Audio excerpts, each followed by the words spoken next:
بسم الله والحمد لله والصلاة والسلام على رسول الله. رب اشرح لي صدري ويسر لي أمري واحلل عقدة من لساني يفقه قولي. النهاردة إن شاء الله يا شباب، الفرصة المنتظرة أو الفرحة المنتظرة أيا كان بقى اللي انتم مستنيينها. المهم يعني احنا النهاردة إن شاء الله هنشرح النظري بتاع المنهج بتاع الفصل بتاع الدرس الأول. أنا كتبت شوية معلومات بس كده. في منها أشرتها في الحصة وفي منها ما أشرتهاش في الحصة عشان ما اطولش عليكم. يلا بينا، يلا بينا نبدأ. كلمة الكولوم، كولوم واحد ده اللي هو الوحدة اللي احنا بنقيس بيها الكمية الكهربية، وده طبعا انتوا عارفينها، اللي هي بنقيس بيها الشحنة الكهربية. يعني كيو بيساوي ان اي واحد كولوم. كلمة واحد كولوم دي معناها ان احنا عندنا العدد ده من الالكترونات. يعني قصة زي دستة كده، دستة اقلام، دستة بيكون مثلا عندنا 12 قلم. انت تبقى عارف دماغك بتترجم انت عندك 12 قلم مثلا، فكلمة واحد كولوم بتترجم ان انت عندك الايه، العدد ده من الالكترونات. اوكي، العدد ده من الالكترونات. طيب، في عندنا نوعين من الكهرباء، في كهرباء تيارية وفي كهرباء ساكنة. الكهرباء الساكنة احنا مش علينا شغلها الوقت السنة دي، احنا علينا الكهرباء التيارية اللي هي حركة الشحنة. يعني دي علم بيهتم بدراسة حركة الايه، الشحنة في المواد الموصلة. طبعا كلمة مادة موصلة قلنا عليها بعد كده قبل كده ان هي المادة، ما هتأذيكوا ثانية بس نمسح ده كله عشان ابدأ اشرح لكم بالراحة. المادة الموصلة اللي هي المادة عندها ايه، المادة اللي هي عندها وفرة من الالكترونات الحرة، او ممكن نسميها بعد كده من حاملات الشحنات. ده الاشمل يعني لايه، لان حملات الشحنات بعد كده هتاخدوها ان هي ممكن تكون موجبه ممكن تكون سالبه. اتفقنا؟ ماشي. المهم، الشحنه الكهربيه ديت ممكن تكون موجب او سالب زي ما اتفقنا مع بعض، وهي برضو بتكون مكماه، بتكون ايه، مكماه. بس ممكن تكون موجب ممكن تكون سالب، مش موجب دائما ولا سالب دائما. الذرة بقى يا صديقي لو فقدت إلكترون بتتحول لأيون موجب، لأن أنت عارف إن الذرة متعادلة. اوكي، فلو شالت منها الكترون يبقى تصبح الذره ديت موجبه. طب لو ضفنا عليها الكترون، يعني لو ضفنا هنا على الذره دي الكترون اللي هي الذره المتعادله دي، هتصبح ايه، هتصبح ايون سالب. يبقى احنا عندنا الايون ده بقى لا يحمل تيار، يعني ده مش حامل تيار، لان الايون ده ذره، والذره ما تتحركش من مكانها لحد اخر السلك. يعني انت عندك سلك كده، ففي هنا في ايون، الايون ده مش هيتحرك مكانه. امال ايه اللي هيتحرك يا مستر؟ اللي هيتحرك ايه، الالكترونات او الشحنه. اتفقنا؟ اللي هيتحرك بس الالكترون. طيب، فاحنا قلنا الذره اذا فقدت الكترون تبقى ايون موجب، ولو الذره اكتسبت الكترون تبقى ايون ايه، سالب. طبعا دي كل معلومات انتوا عارفينها. بعد كده نخش على ايه هي كلمة الشحنة الكهربية. الشحنة الكهربية احنا قلنا عليها هي الالكترونات الحرة اللي بتسيب الغلاف الخارجي لبعض الفلزات، بس ما بتسيبش الفلز خالص. يعني هي بتبقى محبوسة جوه المعدن ده. قلنا مثلا معدن اهوت، قلنا شريحة معدن ولا حاجة، في عندها الكترونات حرة موجودة جوه، لكن هي مش سايبة المعدن، لان الفكرة ان الذرة اللي هي الموجبة دي حواليها مدارات طاقة. مدارات طاقة، المدار الاخير خالص ده في بعض الالكترونات فيه هو ممكن يسيب مكانه، ويسيب مكانه بس يدنه ايه، محبوس جوه المعدن. يعني ما يسيبش المعدن كده ويخرج بره خالص، لا، ده حاجة اسمها كهروضوئية، هناخدها قدام في الحديثة في الفصل الخامس ان شاء الله. اتفقنا؟ لكن دلوقتي هي الإلكترونات، الشحنة الكهربية عبارة عن إلكترونات حرة بتسيب مكانها، بس ما بتسيبش الفلز بره المعدن خالص. طيب، ولما الشحنات دي تتحرك طبعا فبينشأ عنها مرور تيار. في أسئلة برضو كان المفروض نتأكد منها، وهي هل الشحنة ديت أو الإلكترون ده لو ما مرش لو ما توصلش بالبطارية هيفضل ساكن؟ والله بصراحة المفروض إن هو بيهتز زيه زي الذرة، لكن كلمة إنه ساكن أو بيهتز برضو ده الموضوع لسه في النظر.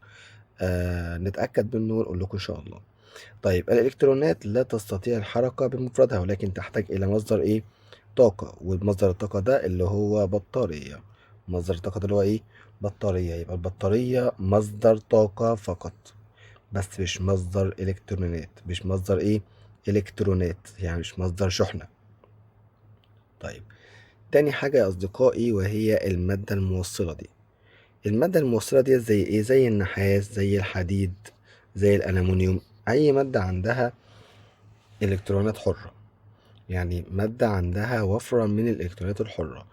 طيب طبعا في معلومة هامة، وهو الإلكترون ده بيتحرك أصلا في الفراغات بين الذرة، والذرة دي أصلا مش ساكنة، الذرة دي كمان بتتحرك حركة اهتزازية. يعني الفكرة إن إزاي الإلكترونات بتتحرك جوه في الفراغات اللي بين الذرات، في ذرة كده، ذرة كده، ذرة كده، ذرة كده، ذرة كده. أوكي، فأنا لو عندي إلكترونات تتحرك بين الذرات، في إلكترونات بتتحرك بين الذرات، ودي التيار بقى، الإلكترونات دي اللي هي التيار. طيب الإلكترونات ديت وهي بتتحرك بتخبط في مين يا أصدقائي؟ بتخبط في الذرات دي، لأن الذرات دي مش ساكتة، الذرات دي بتقعد تتحرك حركة اهتزازية كده، حركة اهتزازية، بتقعد تتحرك حركة اهتزازية، والحركة دي بقى بتسبب حاجة اسمها إيه؟ مقاومة كهربية. أوكي، يبقى بيقول لك إن الإلكترونات اللي بتتحرك في الفراغات بين الذرات، والذرات ديت بتتحرك حركة اهتزازية وتصطدم بالإلكترونات، وعشان كده بينشأ بينها وبين الإلكترونات احتكاك، والاحتكاك ده بيؤدي إلى فقد الطاقة الكهربية على هيئة طاقة حرارية. طبعا طاقة كهربية فقدت، يبقى في حاجة نقصت عندي، أنا مش عارف أستخدمها. ماشي، فقدت ليه بقى يا صديقي؟ بسبب الاحتكاك، والاحتكاك ده بنسميه عندنا في الفيزياء مقاومة كهربية، اللي هو R resistance يعني. اوكي، او resistance ايا كان اللفظ. طيب تركيز الالكترونات الحرة، اللي هي الفكرة ان ليه مادة موصلة كويس وليه مادة مش موصلة كويس. عامة المادة الموصلة كويس بيكون عندها الكترونات كتير شويتين، يعني زي حسبة النحاس كده، النحاس كده ايه؟ مليان الكترونات حرة.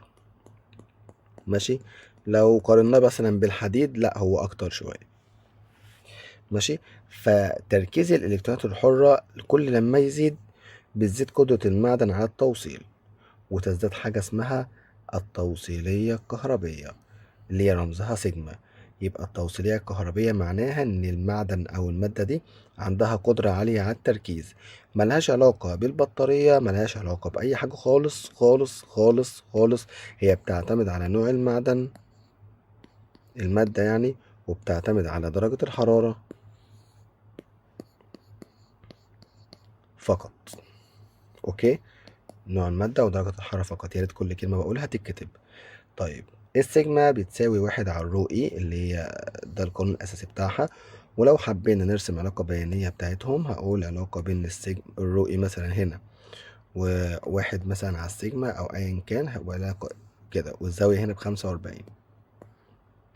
ماشي، أو لو حبيت أرسم علاقة بين الرؤي مثلا هنا والسيجما، مش واحد على السيجما، هتبقى علاقة كده inversely، علاقة عكسية. طيب لو نفتكر مع بعض قانون المقاومة، الار بتساوي رو اي ال على الاي. ماشي، ومنه الرو اي بتساوي ار اي على ال.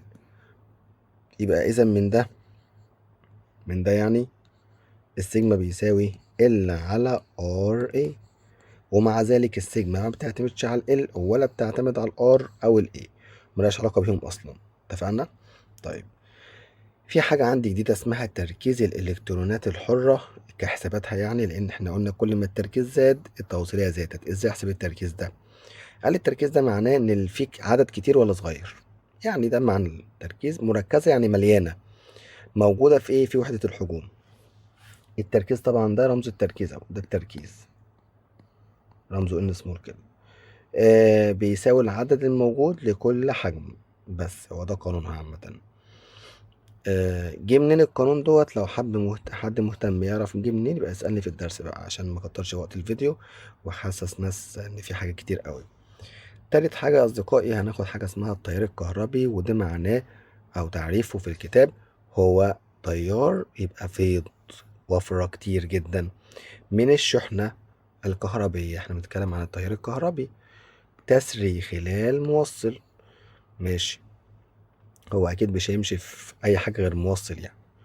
وماشي، شروط مرور تيار كهربي أن يكون عندي شرطين. أول حاجة هو مسار مغلق، يعني دايرة مغلقة.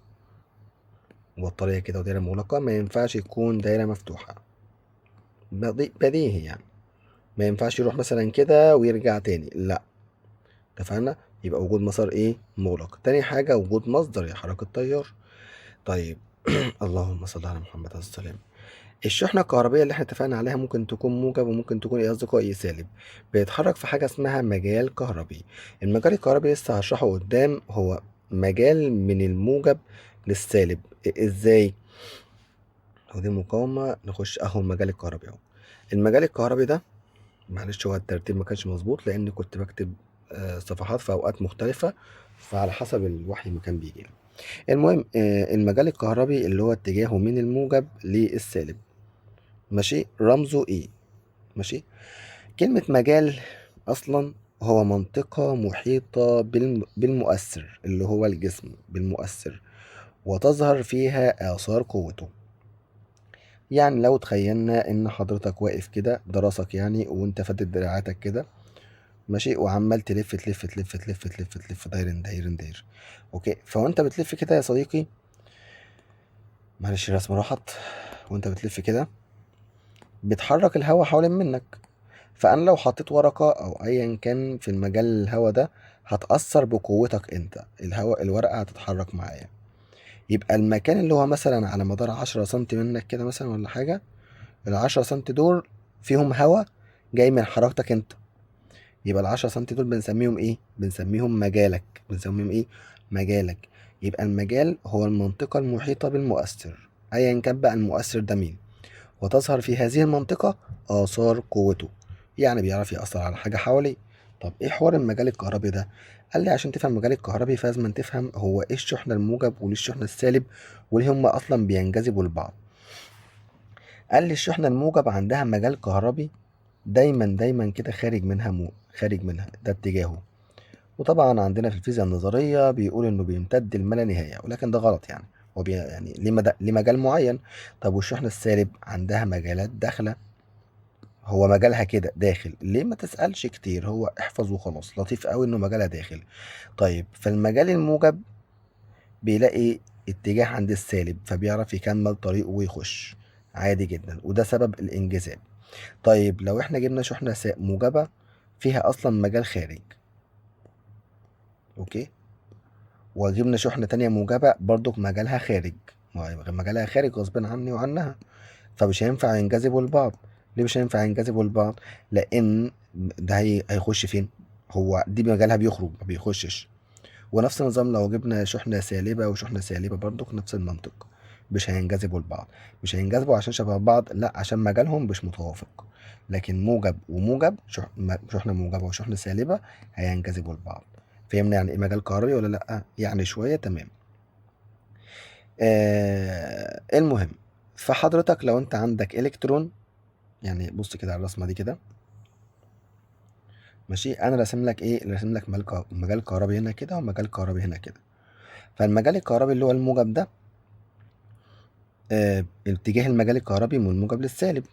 ليه؟ لانه هو خارج من موجب، خارج من الموجب، شايفينه؟ خارج من الموجب رايح فين؟ رايح السالب منطقيا يعني.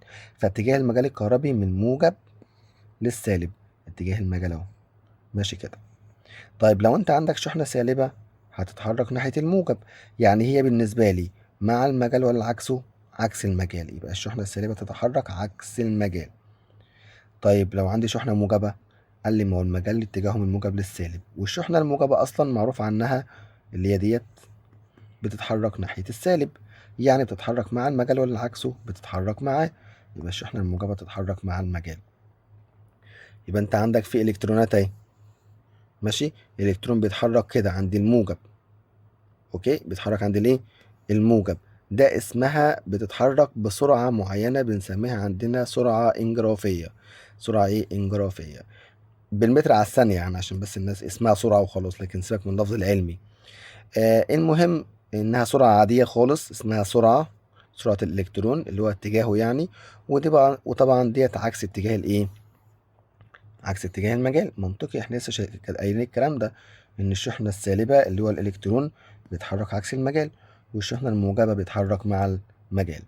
تمام؟ حاسس مش فاهمها؟ عيد الكلام تاني من الاول هتفهم. طب اتجاه التيار بقى أصدقائي، نرجع تاني معلش للمقاومة، لأن كنا بنتكلم هناك عن المقاومة النوعية والتوصيلية، فهنكمل المقاومة. المقاومة أصدقائي اللي هي رمزها R ودي تقاس بالأوم، ومعناها هي الحاجة اللي بتمانعني، يعني الممانعة اللي بيشوفها أو بيلاقاها التيار لما يعدي في موصل. وطبعا احنا قلنا إن المقاومة بتعتمد على 4 حاجات بس: نوع المادة، درجة الحرارة، الطول، المساحة. طبعا احنا اتفقنا إن نوع المادة والحرارة دول بيعبروا عن حاجة اسمها مقاومة نوعية. اتفقنا؟ تمام. قانون المقاومة R بتساوي رو اي ال على ال A، وطبعا كلكم حافظين الكلام ده. وال A اللي هي المساحة بيساوي باي R تربيع. خلي بالك اللي بيساوي 2 باي R قلتها في الفيديو اللي فات هو المحيط، محيط الدائرة. احنا بنعتبر السلك طبعا مساحته مساحة دايرة، يبقى المساحة بيساوي باي R ايه؟ بيساوي باي R تربيع، دي المساحة ايه، ماشي، مساحة الدايرة. طيب درجة الحرارة لما بتزيد بتزود الاهتزاز، ما احنا عرفنا فوق قبل كده عند التوصيلية كده، عند التوصيلية لا ما كانش عند التوصيلية، كان هنا عند الذرات اللي بتقعد تتحرك حركة اهتزازية ديت، وبتقعد تصطدم بالإلكترونات وبسبب المقاومة. طب حضرتك ايه اللي ممكن يزود الاهتزاز ده؟ ممكن يزود الاهتزاز دوت هو الحرارة. يعني لما بزود الحرارة بتزداد الاهتزاز، وبالتالي يزداد التصادم، وبعد ما يزداد التصادم مع الإلكترونات هيزداد المقاومة. ما هو التصادم هو المقاومة، اتفقنا؟ طيب كده خلصنا المقاومة وخلصنا المجال الكهربي، نخش على اتجاه التيار. اتجاه التيار ما تحاولش تشغل مخك كتير قوي، احفظ حاجة واحدة والباقي عكس منه، ماشي ولا ايه؟ انت محتاج تعرف حاجة واحدة بس، ادي مقاومة، ماشي. التيار بيتحرك من الكبير للصغير، بس ده اللي انت محتاج تعرفه. يعني الكبير اللي هو الموجب للصغير اللي هو الايه، السالب. ده اتجاه الايه يا اصدقائي؟ التيار. بس ما تعرفش غير المعلومة دي، غير كده اعكسه بقى. ثواني، يعني انت قلت لي التيار في المقاومه من الموجب للسالب، يبقى في البطاريه من السالب للموجب، ما احنا قلنا غير كده اعكسه. طب الالكترونات اعكسه، يعني في المقاومه من السالب للموجب، ما هو ده الالكترون عكس التيار. طب وهو في المقاومه من السالب للموجب في البطاريه من الموجب للسالب. فاهمين ولا لا؟ معروفه، اللي هو انت احفظ حاجه واحده واعكس الباقي معاها. يبقى انت مش هتعرف غير التيار بس، عشان ده اللي يهمنا. بيتحرك في المقاومه من الموجب للايه؟ من الموجب للسالب. جوه البطاريه اكيد عكس الكلام ده، من السالب للايه؟ للموجب. الالكترونات عكس اللي كان التيار بيعمله بالظبط، الالكترون بيعمل عكس اللي التيار بيعمله. احفظها كده، التيار بيتحرك من الموجب للسالب في المقاومه، في البطاريه من السالب للموجب، ما هو عكس ده، بيكمل طريقه كده. طب الالكترون اعكس اللي قلته في التيار، يعني ايه؟ يعني في المقاومه عكس التيار اللي هو من السالب للايه؟ للموجب. في البطاريه عكس التيار من الموجب للايه؟ للسالب. اكتبها بايدك والله مرتين تلاته هتفهمها. طيب يبقى اتجاه التيار بيتحرك من الجهد الأكبر للجهد الإيه؟ الأقل خلال المقاومة، اللي هو بنسميه يعني خارج المصدر. طبعا ده اسمه اتجاه تقليدي، وسميناه كذا اسم قبل كده. ممكن نسميه اصطلاحي اللي احنا اصطلحنا عليه، ممكن نسميه قديم اللي احنا يعني اتجاه قديم، ممكن نسميه الموجب، ماشي. دي كلها نفس المسميات. طيب لكن من الجهد الأقل إلى الجهد الأكبر خلال المقاومة ده اسمه اتجاه الإلكترونات. اسمه اتجاه الإيه؟ اتجاه الإلكترونات، اللي هو حركة الإلكترونات يعني. أو ممكن نسميها الاتجاه الفعلي، أو ممكن نسميها الحقيقي لأن ده اللي بيتحرك حقيقة يعني، أو ممكن نسميه الحديث، أو ممكن نسميه السالب. دي كلها نفس المسميات، ماشي. كلها نفس الإيه؟ المسميات، وأنت لازم تحفظهم يعني. طبعا ديت صورة خدتها من على النت لاتجاه التيار الكهربي. هو راسم لك حضرتك الإلكترونات اهي خارجة من ايه؟ خارجة من قطب السالب، يعني مش محتاجة فلسفة، ماشي. بنسميه الاتجاه الفعلي، هو حركة الإلكترونات، حركة الايه؟ الإلكترونات من القطب السالب من هنا كده إلى القطب الايه؟ الموجب. طبعا دوت خارج الايه؟ خارج المصدر، من القطب السالب للقطب الموجب. بص كده تحت، خارج الايه؟ المصدر. ومن الموجب للداخل، يعني عكس بقى كده، من الموجب للسالب داخل المصدر. ما هو الالكترون لازم يكمل طريقه، يتحرك من السالب للموجب اهو خارج المصدر. من موجب للسالب بقى جوه، شايفينه اهو. داخل المصدر. التيار عكس الالكترونات، هم عكس بعض يا اصدقائي، الموضوع مش خزعبلي يعني. ماشي. طيب احنا زي ما اتفقنا قبل كده قلنا البطارية تعمل كمضخة وليست مصدر، يعني تعمل طاقة، مصدر طاقة وليست مصدر للإلكترون نفسه. ماشي. اللهم صل على محمد. الاتجاه التقليدي احنا طبعا شرحنا المفروض الاتجاهات دي كلها خلاص، يعني قلنا عليها كتير قوي، فان احنا قلنا هنحفظ حاجة واحدة بس والباقي عكسه. ماشي، الباقي عكس ده، يعني دول ده عكس ده ودول عكس دول كلهم يعني عامة، بس كده اللي هو الاتجاه الفعلي الحديث يعني عكس التاني اهو، كاتب لك عكس ايه التاني. الدنيا حلوة، جميل. طيب حركة الشحنات السالبة في اتجاه معين تساوي حركة الشحنات الموجبة في عكس الاتجاه. مش فاهم. يعني حضرتك المفروض ان انت لو عندك شحنة سالبة كده بتتحرك الناحية دي، يبقى طيارها ماشي الناحية دي. ولو عندك شحنة موجبة اللي هو بروتون مثلا ماشي الناحية دي، يبقى طيارها ماشي الناحية دي. الله، ده حركة الشحنة السالبة كده هي في اتجاه معين، هي طيارها، يعني طيارها اللي هو ده بيساوي حركة الشحنة الموجبة في عكس الاتجاه. انت اتلخبطت مني، ركز معايا تاني، هضيف لك صفحة عشان اشرح لك فيها. ماشي.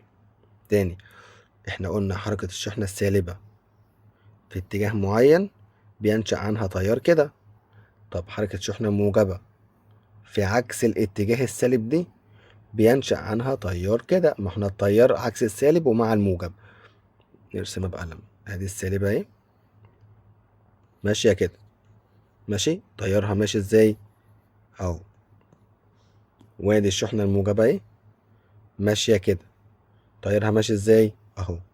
هلاقي ان التيار بتاع الشحنة الموجبة اللي ماشية في اتجاه هو نفس تيار الشحنة السالبة اللي ماشية في عكس الايه، في عكس اتجاه الشحنة الموجبة. عشان كده بنقول لك حركة الشحنة في اتجاه معين، في اتجاه ما، تساوي حركة الشحنة السالبة في عكس هذا الاتجاه.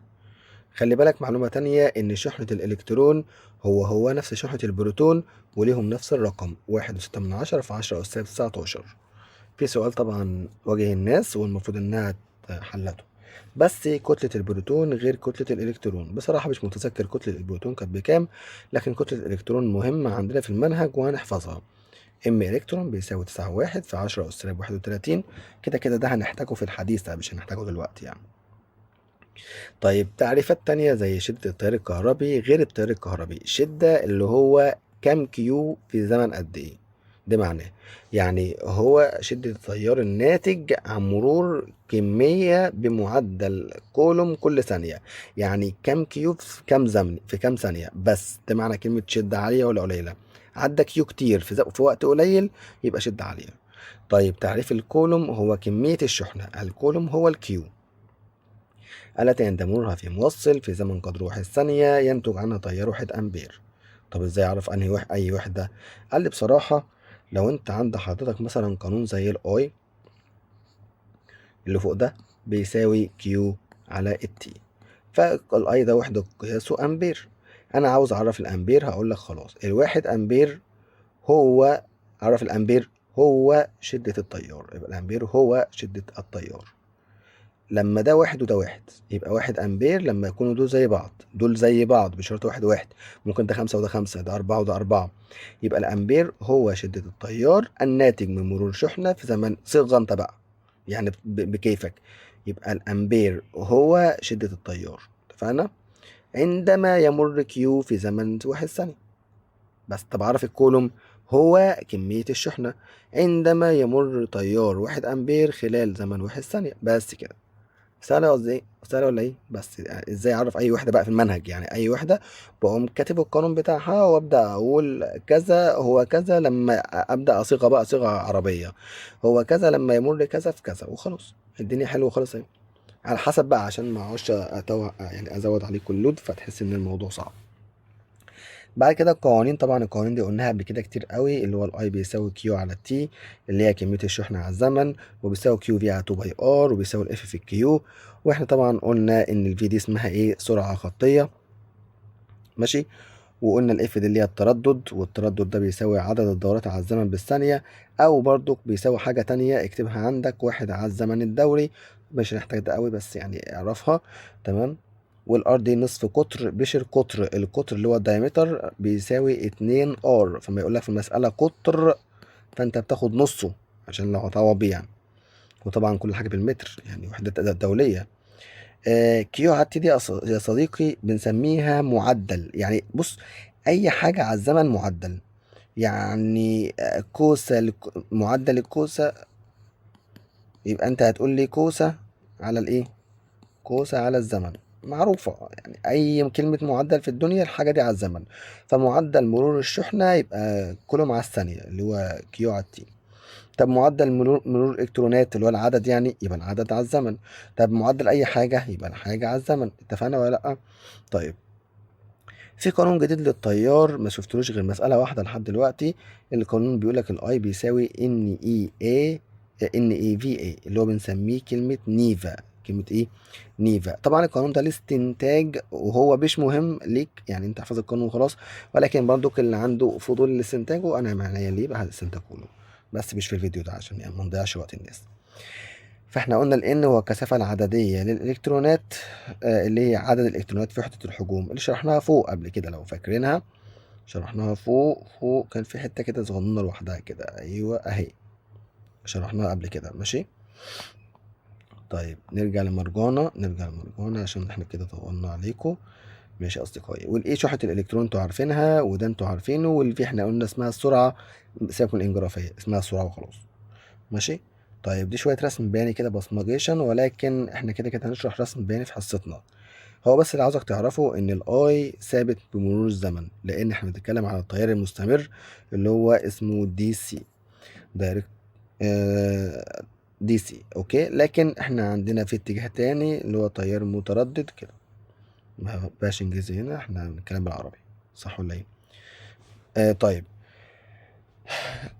قاف دال كاف اللي هو البطارية بقى، قاف دال كاف، أو بنسميها القوة الدافعة الكهربية، أو ممكن ليها اسم تاني، قوة قاف دال، هي كهربية أهي، قوة دافعة كهربية، قوة دافعة كهربية. أو بنسميها في باتري، أو ممكن نسميها المصدر الطاقة إي، أو بتتكتب كده عامة في بعض المسائل يعني ماشي، أو إي إم إف.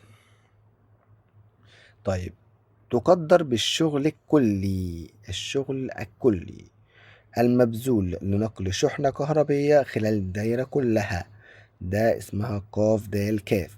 لكن فرق الجهد طبعا ده يقاس بالفولت عادي، ماشي، بيقاس بالفولت. لكن فرق الجهد بين النقطتين تقدر بالشغل المبذول لنقل شحنة واحدة بين نقطتين، مش الدايرة كلها، بين نقطتين بس. وطبعا انت عارف ان الفي بيساوي دبليو على الايه، دبليو على الكيو.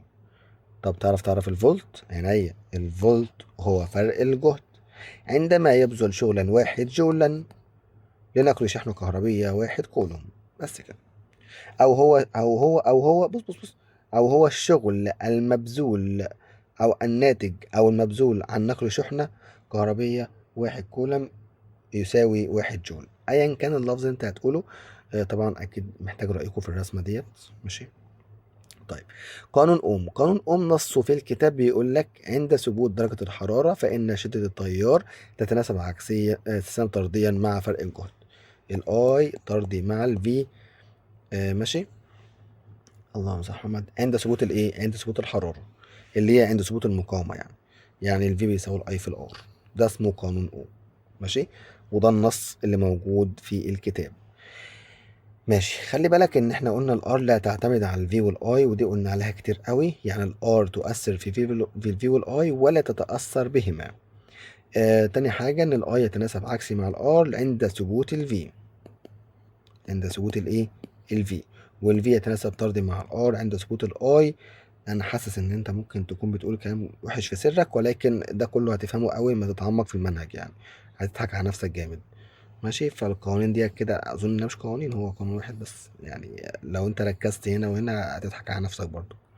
طيب، انواع المقاومات يا اصدقائي، في مقاومه ثابته رمزها كده، مقاومه متغيره او بنسميها ريوستات ودي شكلها ماشي، بتتغير للريوستات عشان الطول بيتغير. طب ازاي بيتكون الريوستات؟ هو انا مش ممكن اشرح لك دلوقتي، ولكن هو يتشرح بعد حاجه اسمها حث ذاتي. ماشي، وده في الفصل الثالث، فافضل حاجه اشرحه لك في الوقت ده، لكن دلوقتي هتحس ان الموضوع مهمل يعني صعب شويه فبلاش. تمام. طيب، بس معلومه مهمه عشان المسائل بس يعني اعرفها، بيقول لك لما يكون الزالق في البدايه ما تاخدش المقاومه، ولما يكون الزالق في النهايه باخد المقاومه. طب لما يكون الزالق في النص اكيد هاخد نص المقاومه، يعني مش محتاجه. طيب، بالنسبه للمقاومه، المقاومه معتمده على المساحه والطول، فخلي بالك ان التيار بيخش من هنا ويخرج من هنا. اتفقنا؟ بالنسبة لي ده الطول، والحتة اللي داخل منها التيار دي المساحة. اتفقنا؟ طيب، عشان كده المكعب جميع أوجهه متساوية، يبقى ملوش غير مقاومة واحدة، لأن أي وجه هيخش منه متساوي. لو حد مركز معايا يعني حد عارف شكل المكعب هيفهم قصدي. لكن متوازي المستطيلات بيكون ليه 3 مقاومات على حسب التيار دخل منين. يعني مثلا المتوازي المستطيلات هتلاقي كده ايه، في مساحة هنا 3 ايه، وهنا في مساحة مثلا 2 ايه، وهنا في مساحة مثلا 6 ايه. اتفقنا؟ تمام. طب لو التيار دخل من مساحة 3 ايه، يبقى كده المساحة في القانون ب3 ايه، والطول اللي هو الحتة دي كلها اللي هي بكام؟ ب2 اكس، يبقى الطول ب2 اكس. يعني المقاومة هنا بيساوي رو اي في 2 اكس على 3 ايه، اللي هو الطول يعني، اللي هو رو اي في ال على الاي لو انت مركز في القانون. طيب، نفس الاكشن لو انا دخلت من هنا، يبقى دي المساحة، يبقى المساحة اللي هعوض بيها 2 ايه، والطول 3 اكس. معلش الرسمة مش واقعية قوي، ولكن دي على قد في الرسم شوية.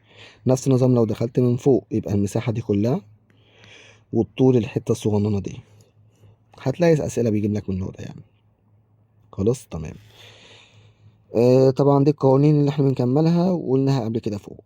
ماشي تمام كده. بسم الله. في افكار قبل كده قلناها في الفيديو قبل كده، فنعمل لها برضه ريفيو سريع. يا ريت نحفظها، لان دي افكار خاصة بالنسب وخاصة بالمقاومة، احفظها صم. لما تلاقي في المسألة كلمة سحب أو عيد تشكيله أو أي حاجة تدل إن إحنا غيرنا شكل السلك، فأنت احفظ دول: الفوليوم اللي هو الحجم والكثافة والمقاومة النوعية والكتلة والتوصيلية، دول ثوابت. تاني حاجة، المقاومة تتناسب مع الطول تربيع.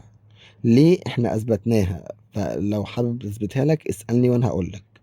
ماشي، يبقى ال R1 على R2 بيساوي L1 تربيع على L2 تربيع بس. برضك عشان كلمة سحبة، الار بتتناسب مع ايه؟ تربيع. اتفقنا؟ يعني برضك نفس الحوار، طبعا نسب عكسي، يعني R1 على R2 بيساوي 2 تربيع على ايه؟ 1 تربيع. طبعا ده شرحنا عليها كتير قوي يعني. والمساحة خلي بالك انها بيساوي باي ار ايه؟ تربيع. بحكم ان المساحة بيساوي باي ار تربيع، فلو ربعنا المساحة هربع الباي واخلي دي أس 4، اخلي دي أس ايه؟ 4. عشان كده الار بتتناسب مع ار أس 4 مكان الايه تربيع يعني. ماشي، ونفس الحوار. والال عكس الايه. واكيد برضو كنت حابب تقول ان ال عكسي مع النصف القطر تربيع، ما يعني هي مكان الايه هنحط نصف قطر تربيع. طب والباي فين؟ احنا قلنا الثوابت بتطير في النسب. ترجمة الاسئله يا شباب، احنا قلنا لما زاد طوله الى الضعف، يبقى معنى كده ان ال واحد بال وال اتنين باتنين منها 2 ال. طيب، زاد طوله بمقدار رقم معين، يبقى ال واحد بال وال اتنين بال زائد الرقم ده وخلاص. لكن زاد طوله بمقدار، كلمة بمقدار يا أصدقائي احنا قلنا بنعمل فيها ايه؟ بنزود على الأصلي بمقدار الضعف، مش بمقدار الرقم، بمقدار الضعف. هقول ال واحد بال وال اتنين بال زائد عشان مقدار 2 ال. احنا قلنا زائد أو ممكن نقول ناقص، ما هو زاد أو قل. لو قال لي قل أحط ناقص، لو قال لي زاد زائد خلاص قشطة قشطة. يعني كده ال2 هعوض مكانها ب3 ال. وطبعا هنستخدم بقى سحبة او هنستخدم النوع التاني المسائل الكلاسيكية العادية على حسب ما انت بتحل. زاد طوله بنسبة 30%، يبقى بنسبة زيها زي بمقدار، خلي بالك عشان الناس بتغلط في دي. ال واحد بال ال اتنين بال زائد 30 على 100 ال. مش 30 على 100 بس. اللي أصلية زاد يبقى زائد 30 على 100 منها. 30 على 100 على الآلة الحاسبة هتقول كده 1 زائد 30 على 100، هيطلع معاك 1.3. ده كده ترجمة المسائل. بعد كده مستويات المسائل اللي هتجيلنا في النسب، بيجيلنا 4 مستويات بس.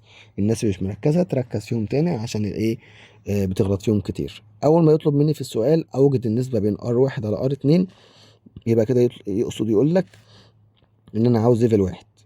يعني بحل السؤال عادي جدا جدا جدا، وبيكون الناتج مثلا الرقم ده. بعد ما حليت المسألة الحمد لله طلع ال R1 على R2 ب4 على كام؟ على 5. طيب بحلها ازاي يا مستر؟ بكلمة سحبة ولا نسب عادية؟ ما على حسب بقى، ممكن يكون في عندي كتل، ممكن براحتك. طيب الليفل 2 لما يقول لي فإن مقاومته تصبح، أو فإن R2 تصبح كام R1 أو أيا كان، كده هو عايز R2 أو R2 بيساوي كام من R1. فكل اللي عليك اللي هتعمله يعني هتضرب الخطوة دي طرفين في وسطين، وتخلي R2 لوحدها في طرف. أظن دي احنا اتعلمنا عليها كتير قوي. يعني R2 بيساوي 5/4 R1.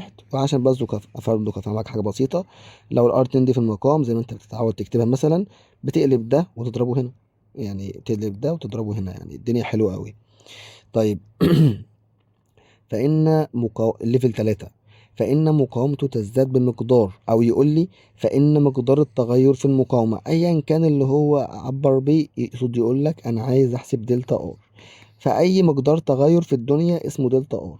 مقدار تغير في سعر كذا فدلتا كذا، أوكي.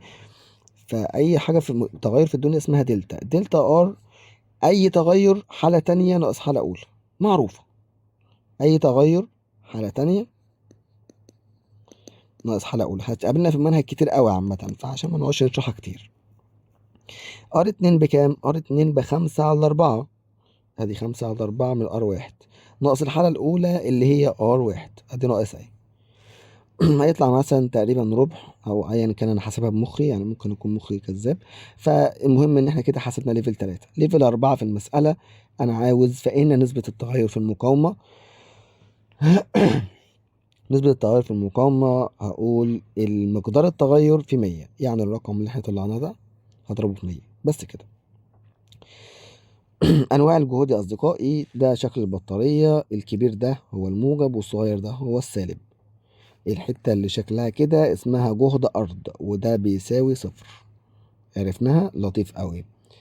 الموجب دايما بيكون أكبر من السالب، وعامة شفتوا خط الأعداد الصفر في الوسط، فأي سالب ده 1، -2، -3، فكل ما بتقل السالب تحت كده القيمة بتقل، فسالب 1 أكبر من أي رقم. وهنا 1، هنا 2، هنا 3، هنا 4، فبرضه لما بزود هنا كده القيمة بتزداد، وبالتالي يعني منطقيا إن -2 أكبر من -4. ماشي. التيار بيتحرك من الجهد الأكبر للجهد الأقل، وده اللي يهمنا طبعا ده خلال الآر. شوية تعريفات كده لطيفة عبيطة، يعني الناس اللي حباها والناس اللي حابة بصمة رسم بياني، ولكن ده كده كده أصلا أنا هشرحه بتفاصيله وهقول لك الحاجات دي بتيجي إزاي علشان ما تقعدش تشغل بالك. طيب القوة الدافعة الكهربية عرفناها قبل كده وقلنا عليها شوية كلام لطيف، ولكن شفت صورة على النت عجبتني فقلت أجيبها. ماشي. ودي مقارنة لطيفة بين فرق الجهد وبين القوة الدافعة الكهربية، برضو الناس اللي حابة يعني تمام، فاقروها. تمام. اهم حاجه تخلي بالك من عوامل مؤثره في الايه، في الاي. التيار الاي بيساوي الفي على الار، فدول اللي بيأثروا في قيمه التيار، مش الكيو ولا التي. ده يعني دي حاجات حسابيه عاديه. قانون اوم احنا عرفناه. قلنا عرفنا الامبير على حسب قانون اوم، عرفنا فرق الفولت على حسب قانون اوم، الاوم على حسب قانون اوم. دي تعريف وحدات، تعريف وحدات زي ما علمتكم فوق ازاي بنعرف وحده من القانون. ماشي.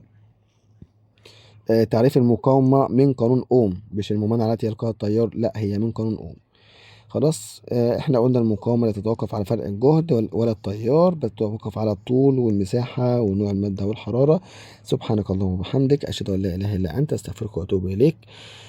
كده احنا خلصنا أصدقائي يعتبر أغلب النظري بتاع الدرس الأول. ولو نسيت حاجة فده هيكون مني ومن شيطاني عامة يعني، لكن أي توفيق هيكون من عند ربنا. فأسأل الله لكم توفيق، مع السلامة.